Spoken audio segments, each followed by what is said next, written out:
자, 오늘 말씀의 제목은 성도 그들은 누구인가 라는 제목입니다. 성도 그들은 누구인지 오늘 말씀을 통해서 좀 잘 이해할 수 있기를 바라겠습니다. 미리 이 성도 그들은 누구인가 오늘 본문 말씀을 통해서 네 가지를 얘기를 하는데 먼저 그 얘기를 해드리고 그 다음에 하나하나 좀 보면 좋을 것 같아요. 한번 좀 번거롭더라도 따라해 봅시다. 성도는 신령한 복을 받은 자이다. 성도 첫 번째, 성도는 누구인가 할 때 성도는 신령한 복을 받은 자이고요. 두 번째, 이제 본문 말씀에서 우리가 이제 또 볼 내용이 뭐냐 하면 성도는 선택받은 자들이에요. 한번 따라 합시다. 성도는 선택받은 자들이다. 네. 그 다음에 이제 본문 말씀을 통해서 또 세 번째로 이제 우리가 볼 내용은 뭐냐면 성도는 하나님의 자녀이다라는 내용이에요. 성도는 따라합시다. 성도는 하나님의 자녀이다. 그리고 좀 하나 더 이제 볼 것은 네 번째가 성도는 하나님을 찬양하는 자이다.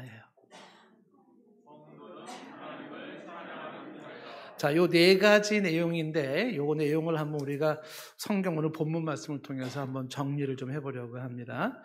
지난주 말씀 제목이 기억이 납니까? 1절, 2절 말씀을 가지고 전한 게 에베소 성도들이라고 했습니다. 에베소 성도들. 왜 이 에베소라는 말과 성도들이라는 말이 사실은 어울리지 않는 말이에요. 고린도 교회 성도들도 마찬가지고 고린도라고 하는 것과 성도들은 어울리지가 않습니다.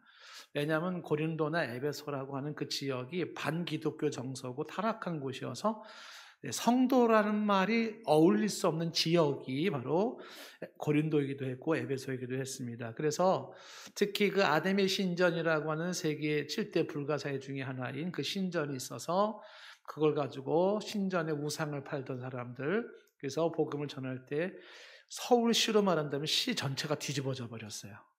그 정도로 복음이 들어가기가 힘든 곳이었는데 그런 곳에서 성도로 부름을 받았다. 대단한 거죠. 거기에서 그리스도 안에 머무는 신실한 신자들이 있다. 이것은 정말 어렵고 어려운 환경 속에서 아주 어렵게 태어난 한 생명과도 같아서 굉장히 귀한 겁니다. 그래서 에베소의 성도들은 사실 독특하죠. 대단한 의미를 가지고 있다는 거죠. 그런 곳에 그 맹수와 사투를 벌이는 것 같은 그곳에서 사도 바울은 3년 동안 눈물로 목회를 해야만 했었던 그런 곳에서 성도가 탄생이 됐다. 그곳에서 그리스도 안에 신자가 생겼다는 건 굉장한 거죠. 그만큼 소중한 에베소 성도들이었기 때문에 사도 요한도 반모섬에서 기도하기를 에베소 교회를 향해서 그 소중한 첫사랑의 신앙을 잃지 않도록 해라.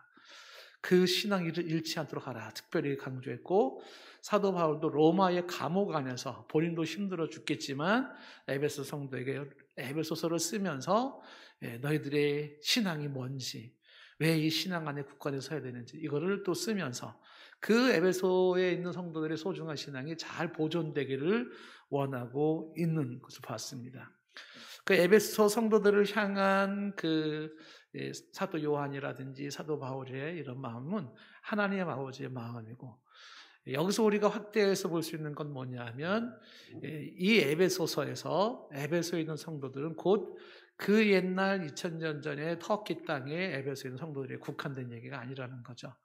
오늘날도 에베소와 같은 상황 속에서 반기독교 정서가 강한 곳에서 그곳에서 오늘도 그리스도 안에 거한 성도들이 있죠.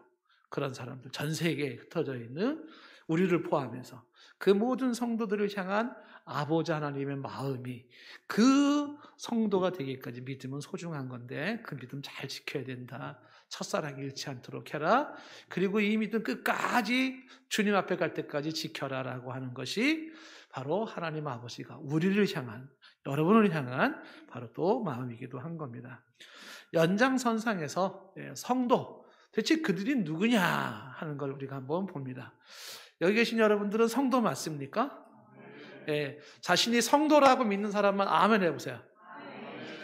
그러면 성도가 뭔가 이제 내가 성도인데 성경에서 오늘 말씀에서 성도는 누구라고 말을 하고 있는지 한번 확인하고 정립하는 시간이 되기를 바랍니다. 자, 3절에서 첫 번째 우리가 볼 것은 성도는 신령한 복을 받은 자이다. 신령한 복을 받은 자가 성도예요. 이 3절이 그 말씀을 해주고 있죠. 3절 보시면 찬송하리로다 하나님 곧 우리 주 예수 그리스도의 아버지께서 그리스도 안에서 하늘에 속한 모든 신령한 복을 우리에게 성도에게 주시되 해서 성도에게 신령한 복을 주셨어요. 성도는 신령한 복을 받은 자입니다. 복이 많이 있지만 그 중에 어떤 복이 있다고요? 신령한 복이 있다는 겁니다. 신령한 복, 그것은 영적인 복을 말을 하는 겁니다. 그러면 이 신령한 복이 구체적으로 어떤 거냐라는 게 이제 나중에 설명해 주면 되겠지만 일단 3절 말씀에서는 그 신령한 복의 특징 3가지를 말해주고 있어요.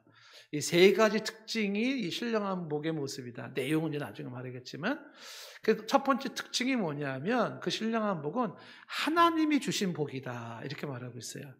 그 3절 말씀 잘 보시면은 하나님 그리고서 뭐라고 하냐면 곧 우리 주 예수 그리스도 그분의 아버지가 하나님이시죠. 우리가 믿는 예수님, 그분은 주님이시고 그분은 우리의 그리스도가 되시는데 그분의 아버지 되신 하나님, 그분이 그리스도 안에서 하늘에 속한 모든 신령한 복을 우리에게 주셨다는 거죠. 그래서 하나님이 주신 복이 신령한 복이다 이렇게 말하고 있습니다. 여러분, 지금 하나님이 장난하는 게 아니고 하나님이 진지하시잖아요. 그러면 이 천지를 창조하시고 천지를 역사를 끝내실 우주의 주권자이신 그 하나님이 주시는 선물은 과연 어떤 선물이겠어요? 시시한 선물일까요? 아니면 기가 막힌 선물일까요? 하나님께서 복을 주실 때 그 복이라는 게 신령한 복인데 그 신령한 복은 오직 하나님만이 주실 수 있는 복이에요. 그 하나님만이 주실 수 있는 그 신령한 복은요, 결코 값싼 복이 아니에요. 말로도 할 수 없는 정말 기가 막힌 어마어마한 복이 신령한 복임을 일단 우리가 생각해 볼 수가 있습니다. 하나님이 주시는 복이 신령한 복이다. 그 복은 하나님으로부터 받는 복이다. 하나님 외에는 줄 수 없는 복이 신령한 복이죠. 두 번째 신령한 복의 특징이 뭐라고 되어 있냐면 그 신령한 복이 그리스도 안에서 받는 복이라고 말해요. 그리스도 안에서 받는 복이에요. 그 아버지께서 그리스도 안에서 주시는 복이에요. 그 그리스도 안에서라는 이 표현은 지난주에도 강조했지만은 대단히 중요하다 그랬잖아요. 그리스도 안에 있는가, 그리스도 밖에 있는가. 카페를 예를 들어서 비 오는 날 카페 안에 있는가, 카페 밖에 있는가.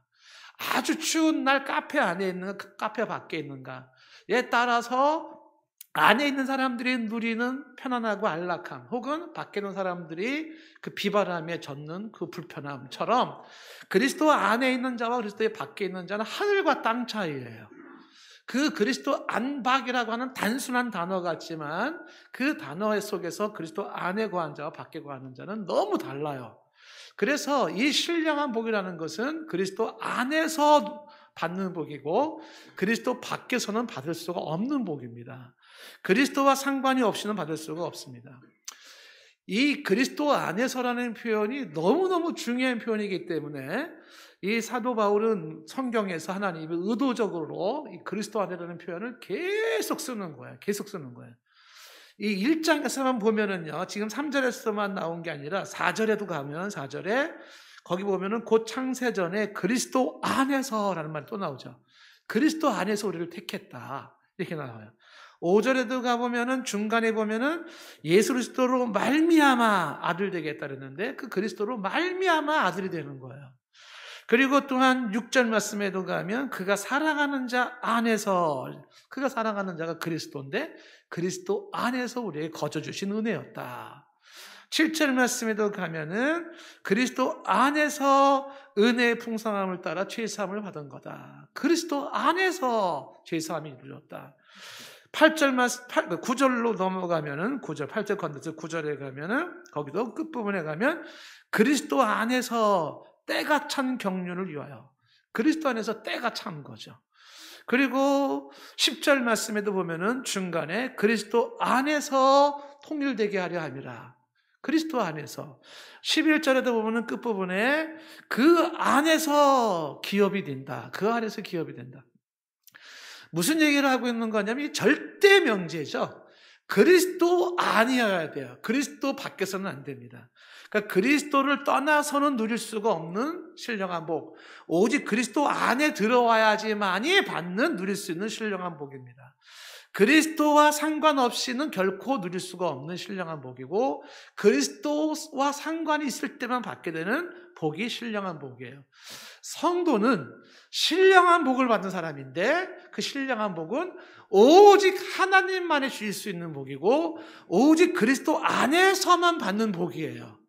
그리고 이 신령한 복의 세 번째 특징이 오늘 3절 말씀에 뭐라고 되냐면 하늘에 속한 복이라고 말하고 있는 거예요. 신령한 복은 하늘에 속한 복이에요. 땅에 속한 복이 아닌 거죠. 굳이 하늘에 속한 복과 땅에 속한 복을 한번 비교를 해본다 그러면 하늘에 속해 있는 복은 보이지 않는 복이고요. 땅에 속한 복은 뭘까요? 보이는 복이겠죠. 보이는 복입니다. 하늘에 속한 복은 영원한 복이에요. 그런데 땅에 속한 복은 일시적인 복입니다. 일시적인 거예요. 그 복이라고 하는 것은. 하늘에 속한 복은 썩지 아니할 복인데 땅에 속한 복은 곧 다 썩어질 복이에요. 하늘에 속한 복이라고 하는 것은 마지막 날에 불타지 않고 남는 복인데 땅에 속한 복이라고 하는 것은 마지막 날에 불타 없어질 복에 불과해요. 하늘에 속한 복은 시들지 않는 복이고 땅에 속한 복은 시들어 없어지는 복입니다. 하늘에 속한 복은 영적인 복이라면 땅에 속한 복이라는 것은 세속적인 물질적인 복이죠. 하늘에 속한 복은 우리의 영혼에 궁극적인 기쁨이 되는 복이지만 땅에 속한 복은 우리의 영혼에 궁극적인 기쁨이 되지 못하는 복이에요. 차원이 달라요. 차원이 달라요. 이 차원이 다른 두 개의 복이 있는데 세상의 복으로 따라올 수 없는 그 신령한 복, 그 영적인 복이라는 게 하나님만이 주실 수 있고 그리스도 안에 있어 영원한 하늘나라에 속해 있는 썩지 아니한 그 복이 누구에게 주어졌다고요? 성도에게. 그 성도는 그 복을 받은 사람들인 겁니다. 그 복을 받은 사람들이에요. 노만 빈센트 필 목사님의 일화 중에 그런 일화가 있어요. 평범한 일화인데 이제 그분은 한국에도 많이 알려져 있죠. 예, 긍정적 사고나 이런 걸 많이 강조했던 사람입니다. 근데 이분이 어느 의사랑 의논을 이렇게 대화를 나눈 그런 글이 있습니다. 이 빈센트 목사님께서 이분이 이제 의사에게 질문을 하기를 당신은 지금까지 의사로서 한 일 중에서 가장 보람 있는 일이 무엇이었습니까? 라고 물었어요. 그러니까 이 의사가 잠시 생각을 하더니 뭐라고 대답하냐면 가장 보람 있는 일은 내 인생을 변화시킨 일이죠. 그러면서 이제 의사가 설명을 하는데 살아날 수 있는 확률이 10%도 안 되는 한 소녀를 수술한 적이 있었다는 거예요. 이 의사가. 그래서 이제 간호사들이 수술 준비를 막 하고 있는 사이에 이 의사가 그 수술을 앞둔 소녀에게로 다가갔대요. 그랬더니 소녀가 하는 말이 선생님 부탁이 있어요. 저는 매일 잠자기 전에 기도를 합니다. 저에게 기도할 수 있는 시간을 주실 수 있나요? 라고 얘기를 하더라는 거죠. 근데 이 아이가 수술을 앞두고서 기도하고 싶다고 기도할 시간을 달라는 그 이야기가 이 의선생님한테는 이제 조금 충격이 됐던 모양입니다. 마음이 괴로웠대요. 명색이 자신도 크리스찬이라고는 하는데 기도다운 기도를 해본 적도 없고 주를 제대로 섬긴 적도 없는 그런 명목상의 크리스찬인 자기인데 이 아이는 수술을 받으면서 기도를 하고 싶다는 거예요. 그래서 그 선생님이 아이에게 그래 기도해라. 그리고 기도할 때 나를 위해서 좀 기도해다오 라고 했답니다.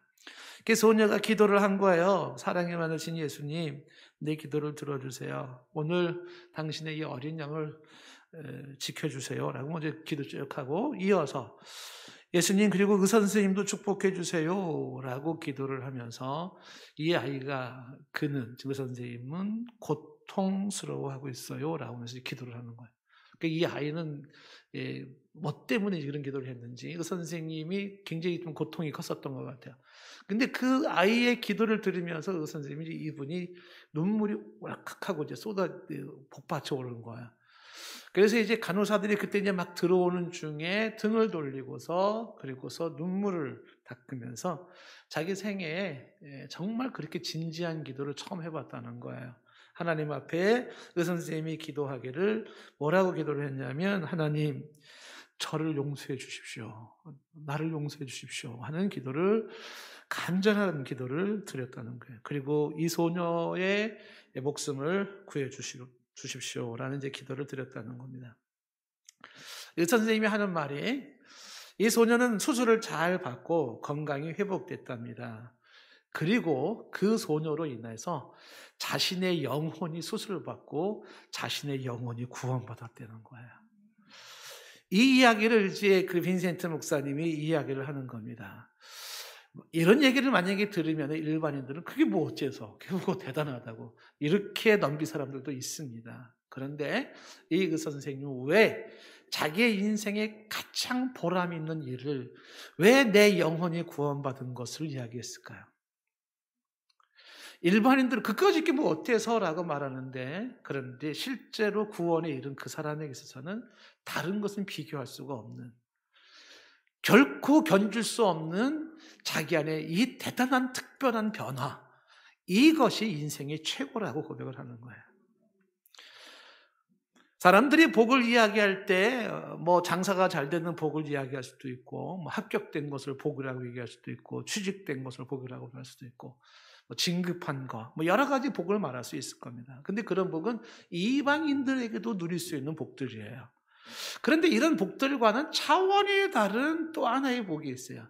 결코 이방인들에게는 주어지지 않은, 성도에게만 주어지는 복이 있는데, 그게 신령한 복이라는 거예요.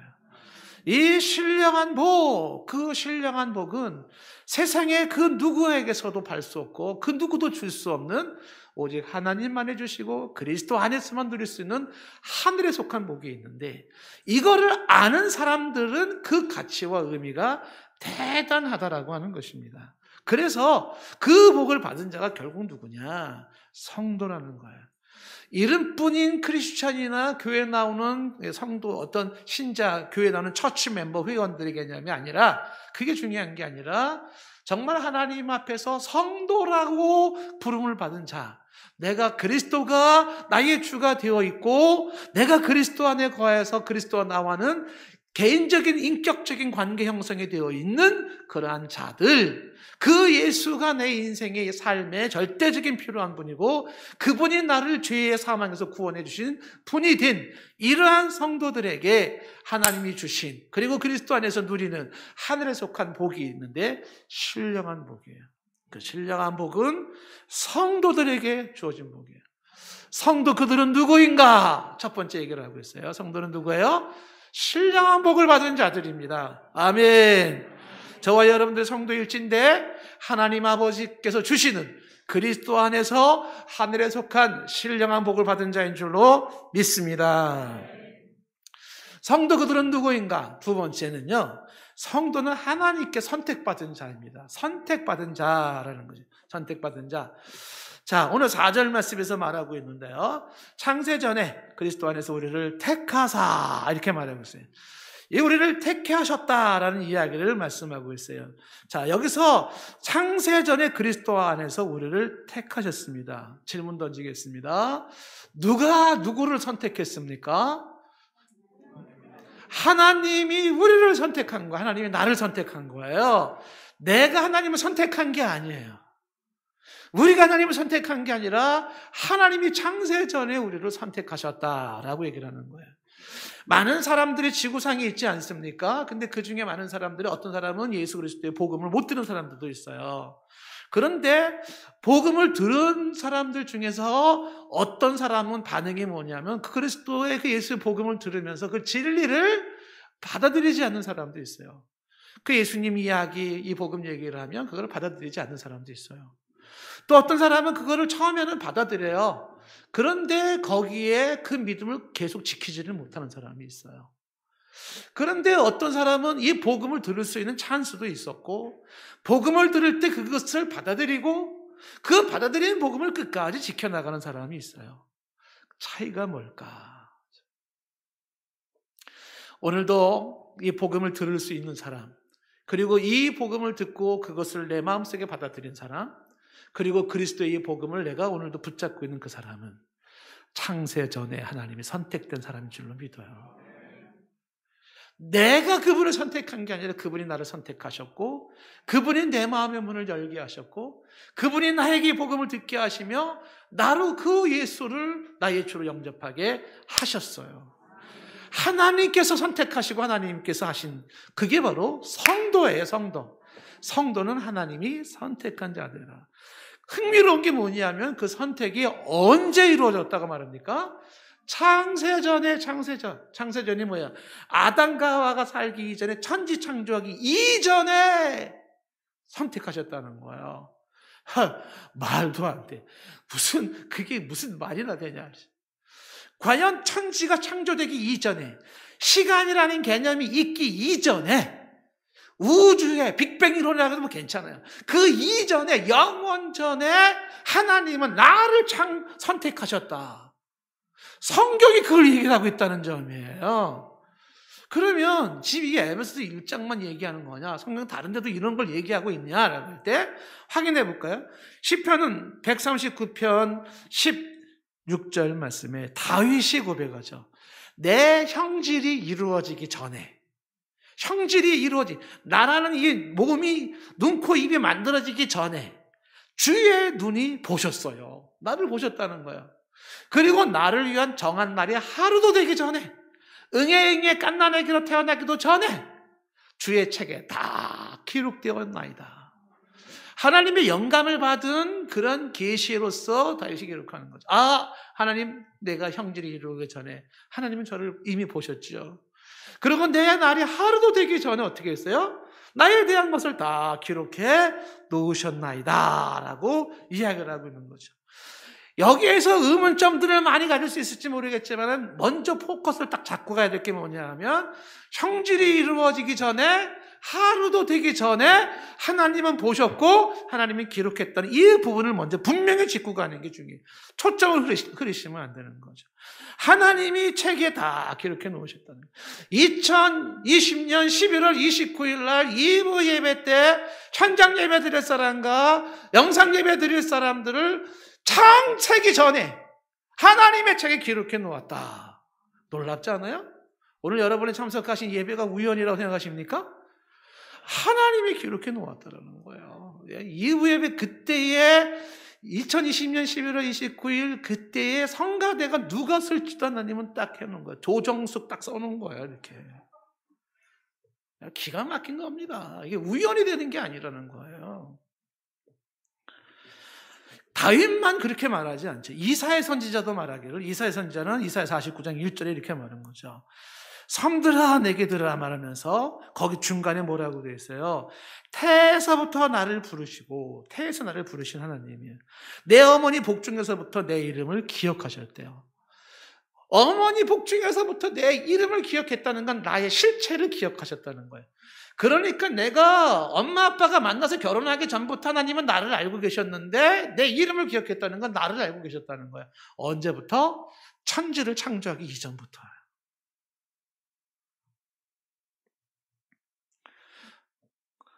이사야 말씀도 그렇고 우리가 잘 아는 예레미야 1장 5절 말씀 보세요. 예레미야 1장 5절 말씀 보시면 예레미야한테 뭐라고 말해요? 내가 너를 모태에 짓기 전에 너를 알았다.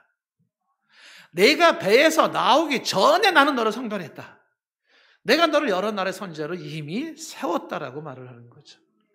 모태에 짓기 전부터 나를 아신 하나님, 내가 태에서 나오기 전에 나를 성별하신 하나님, 그리고 나를 당신의 종으로 세우신 하나님이에요. 언제부터? 태초 이전부터, 아담 이전부터 하나님은 몇 년 몇 월, 1900 몇 년 몇 월 며칠에 내가 태어나가지고 저기 경상도 봉화에서 태어나가지고 산골에서 태어나가지고 다 하나님께서 이미 다 알고 있었던 거야. 그러다가 몇 년에 유종필 만나가지고 이거 다 이렇게 된 거예요. 상상이나 했겠어요? 강원도 철원이라는 곳에서 저 봉화 아가씨를 만날 거라는 건 상상도 못하죠. 산속에서 산속 사람들이 이렇게 만나는. 하나님께서 너를 모태에 짓기 전에 알았다.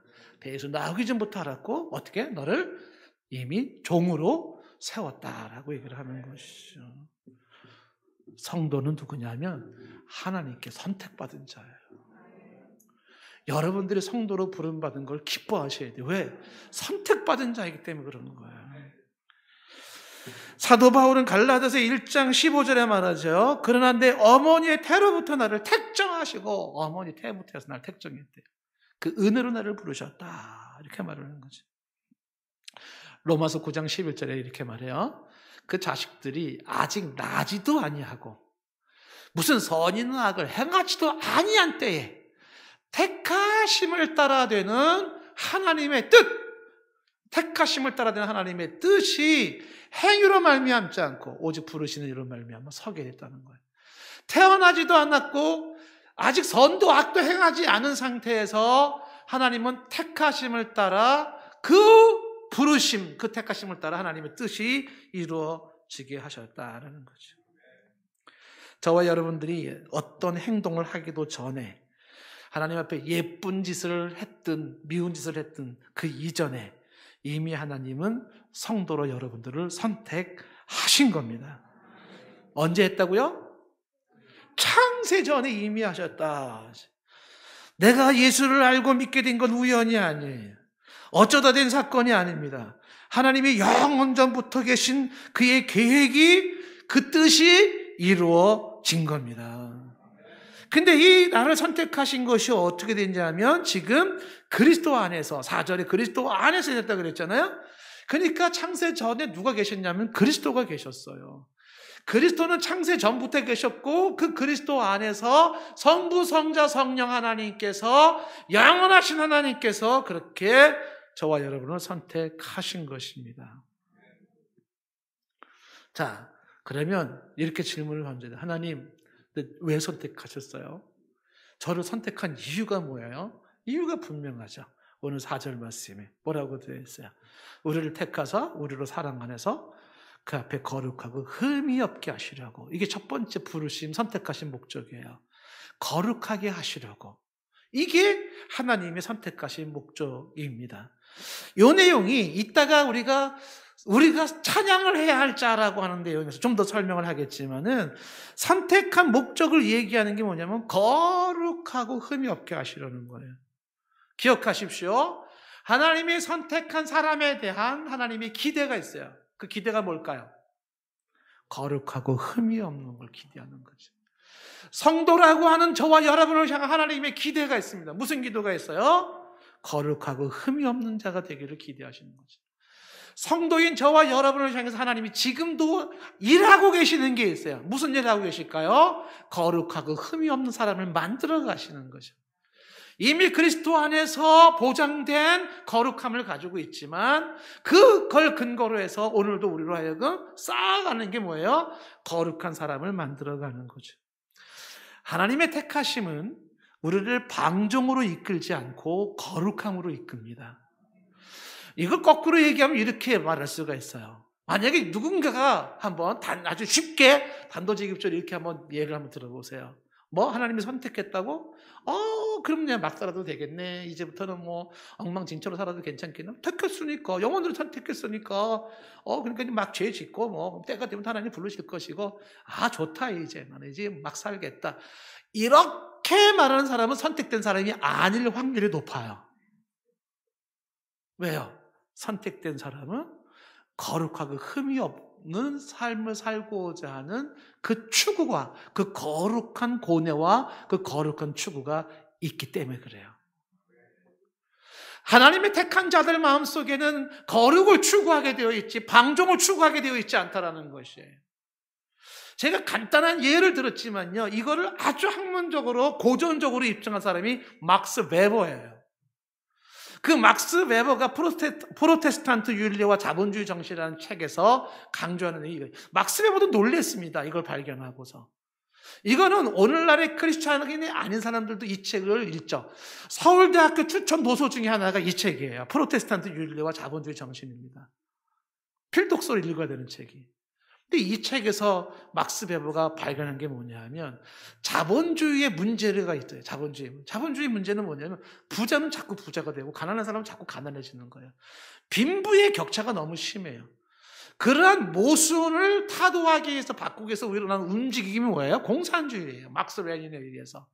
그 공산주의는 이 부의 격차를 없애려고, 그래서 모두가 공평한 경제적 평등을 누리려고 추구했었던 것이 공산주의 움직임이었었어요. 왜? 자본주의 문제가 있었기 때문에 그런 거죠. 근데 막스 베버가 발견한 게 뭐냐면 이 자본주의가 가지고 있는 이 부의 격차가, 이 문제가 자연스럽게 해결되는 공동체가 있더라는 거예요. 그걸 발견한 겁니다. 그래서 그 사람들은 대체 어떤 사람들인가 하고 봤더니 예정론 사상을 가지고 있었던, 선택 사상을 가지고 있었던, 칼빈의 신앙을 가졌던 개혁주의 신자들이라는 거예요.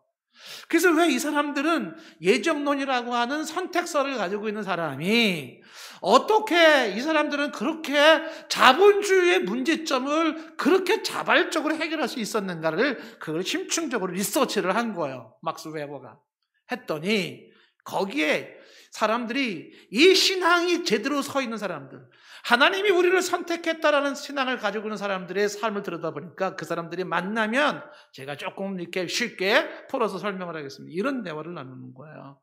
야야, 너 선택받은 사람 맞아? 글쎄 모르겠어. 나 선택됐는지. 너는? 글쎄 선택된 것 같기도 하고 안 된 것 같기도 하고. 사람들이 이러고 얘기를 하고 있어요. 그러면 사람들이 말하는 거죠. 야, 근데 선택받았는지 안 받았는지 알 수 있는 특징이 있대. 뭔데? 거룩하게 살아가는 게 특징이래.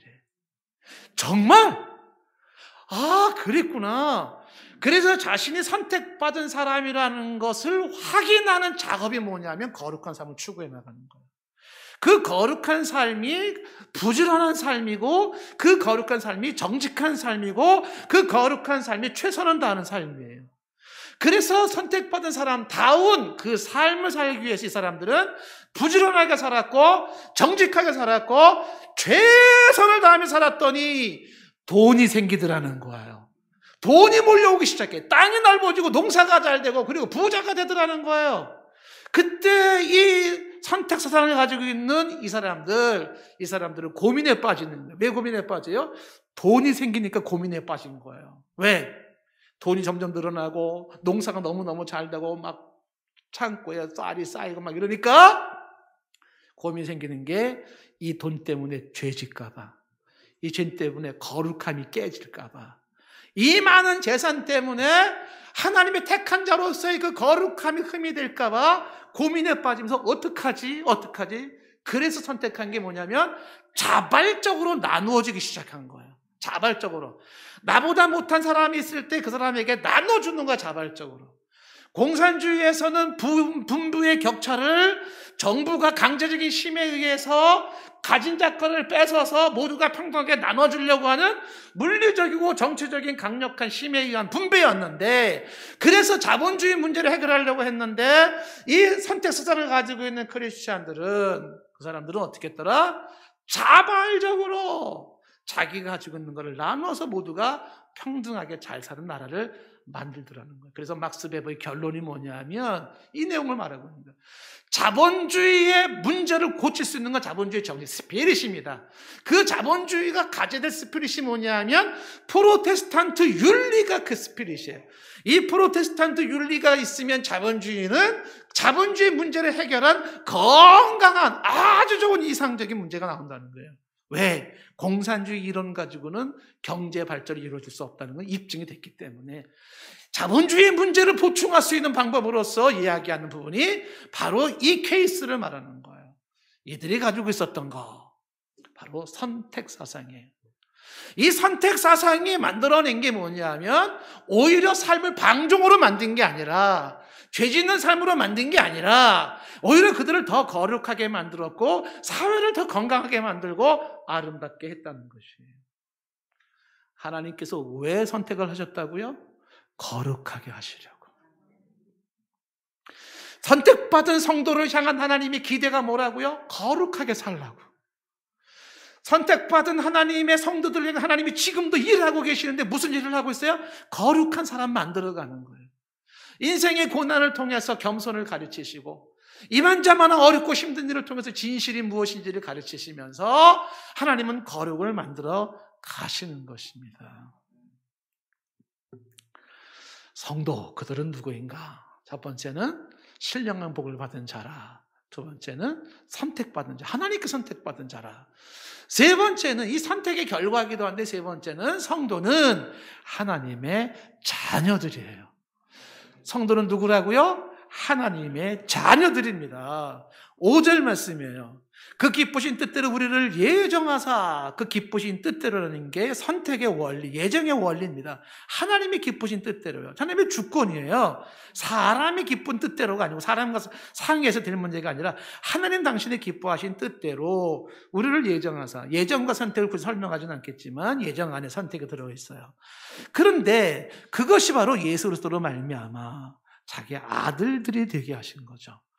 그래서 성도는 하나님의 선택하심으로 그의 아들이 되는 것입니다. 아들이 되는 거죠. 만약에 여러분들이 이 하나님의 아들됨이라는 개념을 놔두고 다시 태어난다면 누구의 아들이 되고 싶은가요? 만약에 질문하면 돈 많은 어떤 갑부집 아들로 태어나고 싶어요 이러고 말할 분도 계실지 모르고, 아니면은 좀 뭔가 힘 있는 어떤 권력자의 아들로 태어나고 싶어요, 딸로 태어나고 싶어요. 아니면 뭔가 좀 세상적으로 그 많은 누군가의 자녀로 태어나고 싶은 사람이 있을지 모르겠어요. 그런 바람은 그 누구의 자녀냐가 그 자녀의 존재감을 결정하기 때문에 그렇게 돼요. 꼭은 아니지만. 자, 그런데 성도는 누구의 자녀라고요? 하나님의 자녀예요. 하나님의 자녀. 그 많은 분들이 내가 하나님의 자녀인데 왜 인생에 고난이 있어요? 왜 되는 게 하나도 없어요? 왜 일이 비비 꼬여요? 뭐 이렇게 생각하시는 분이 계세요. 그건 뭐 얼마든지 대답은 가능하지 않겠습니까? 혹시 그 대답이 궁금하신 분들은 오늘 저녁 예배 참석하시면 돼요. 그런 분들은 저녁 예배에서 그 문제 해결하시면 되고, 비비 꼬이는 일이 있고 힘든 게 있다 할지라도 분명한 사실은 성도는 뭐다? 하나님의 자녀라는 거예요. 여러분, 하나님이 내 아버지인 것을 기뻐하시기 바라요. 우주의 왕이시고 역사의 주권자이시고 생사화복을 주관하시는 그 위대하시고 존귀하신 그분이 내 아버지시고 내가 그분의 자녀가 된 것은 어마어마한 신령한 복인 줄로 믿습니다. 베드로전서 2장 9절에 말합니다. 그러나 너희는 택하신 족속이요 왕같은 제사장이고 거룩한 나라고 그의 소유된 백성이라고 말하면서 이것은 너희를 어두운 데서 불러내서 그의 기이한 빛에 들어가게 하신 이의 그 아름다운 덕을 뭐하게 하려 하심이라? 선포하게 하려 하심이라. 나는 하나님 앞에 한 게 하나도 없는데 하나님 앞에서 아무것도 행하기 전에 하나님의 기쁘신 뜻에 의해서 주권적으로 영원 전부터 나를 선택하시고 신령한 복을 받게 하시고 선택된 자로서 하나님의 자녀가 되게 하신 그 크신 하나님의 사랑을 선포합니다. 그 선포하라고. 그게 이제 6절이에요. 6절.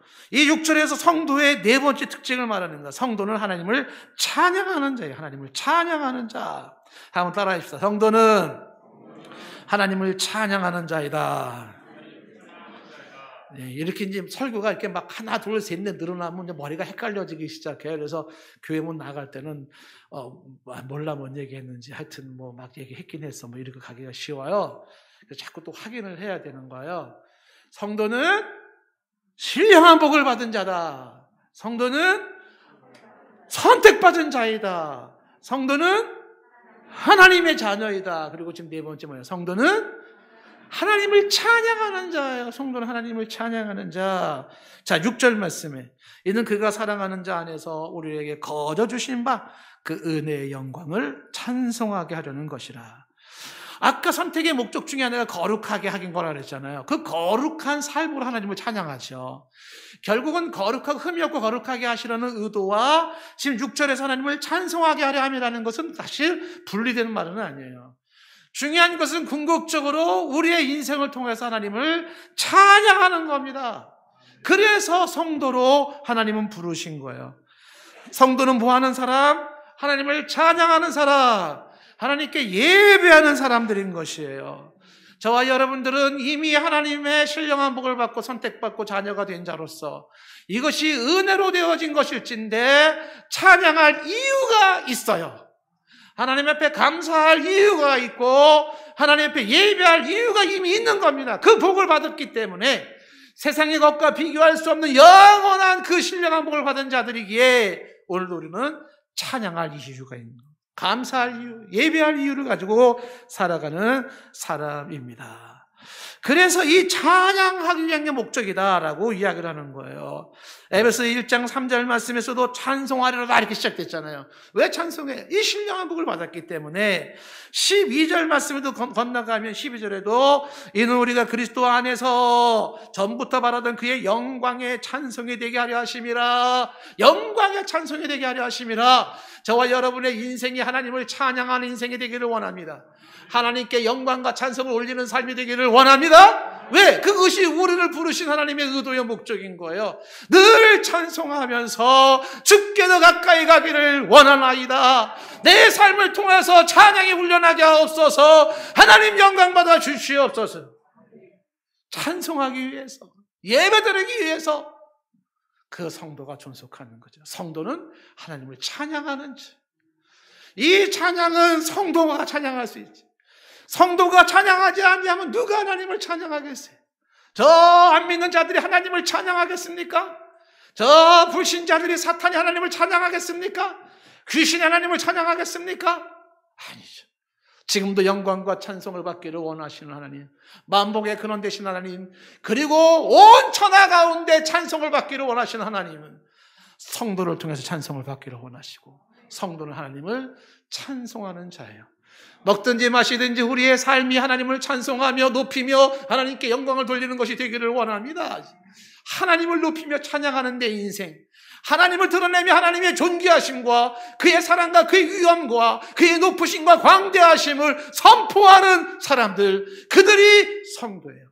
공부를 통해서도 하나님을 찬양하는 것이고, 직장생활을 통해서 하나님이 찬양받기를 원하시는 것이죠. 가정생활을 통해서 하나님이 찬양받기를 원하시는 것이죠. 이사야 43장 21절 말씀에 말하기를 이 백성은 내가 나를 위하여 지었나니 나를 찬송하게 하려 함이니라. 왜 지었다고요? 하나님을 찬송하려 함이라. 이 신령한 복이 죄사함으로 이어지는데 그 다음 시간에 우리가 볼 내용입니다. 오늘 말씀을 정리를 합니다. 성도 그들은 누구인가? 성도는 신령한 복을 받은 자요, 하나님의 선택을 받은 자요, 성도는 하나님의 자녀요, 하나님을 찬양하는 자입니다. 그게 성도예요. 찬양 드립시다.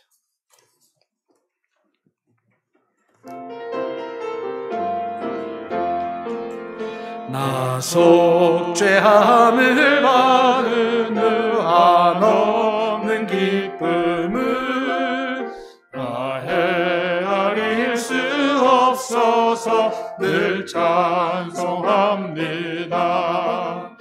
나 속 죄받은 나 속 죄받은 주를 찬미하겠네. 나 속 죄받은 주의 이름 찬미하겠네.